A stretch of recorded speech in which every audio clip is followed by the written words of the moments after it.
Baik, di sini saya akan menjelaskan materi tentang berteologi secara konkret dan relevan. Nah, apa sih itu berteologi secara konkret dan relevan?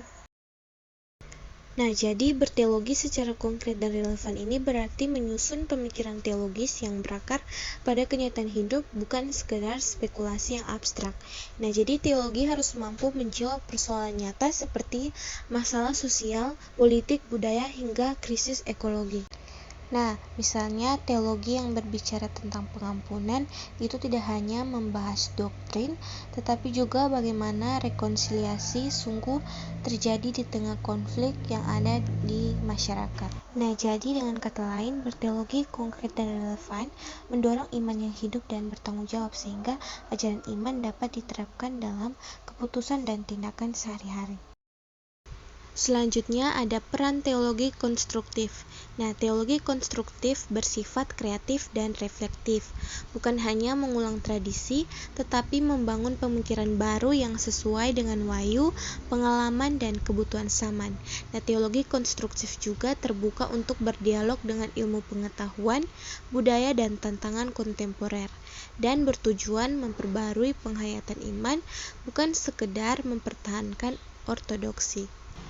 Nah, sebagai contoh konkretnya, teologi konstruktif bisa membahas bagaimana doktrin penciptaan berbicara dalam konteks krisis ekologi global. Jadi, dengan pendekatan ini, teologi konstruktif menolong umat beriman untuk terus memperbarui cara berpikir, bersikap, dan bertindak agar iman tidak terlepas dari realitas hidup dan tantangan zaman.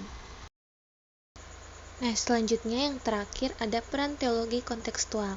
Nah, teologi kontekstual menggunakan pendekatan dari bawah ke atas, artinya berangkat dari pengalaman nyata dan realitas lokal menjadi sumber dan lokasi berteologi. Nah, teologi ini menolak pemahaman yang terlalu universal dan abstrak, sebaliknya menghadirkan Allah melalui bahasa dan simbol yang dekat dengan masyarakat.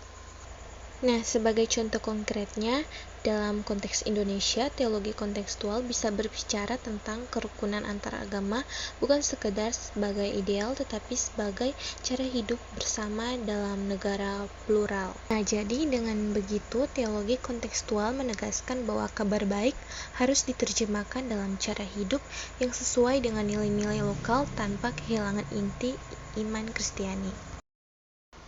Jadi, kesimpulannya, berteologi secara konkret dan relevan ini adalah ciri khas dari teologi konstruktif dan kontekstual.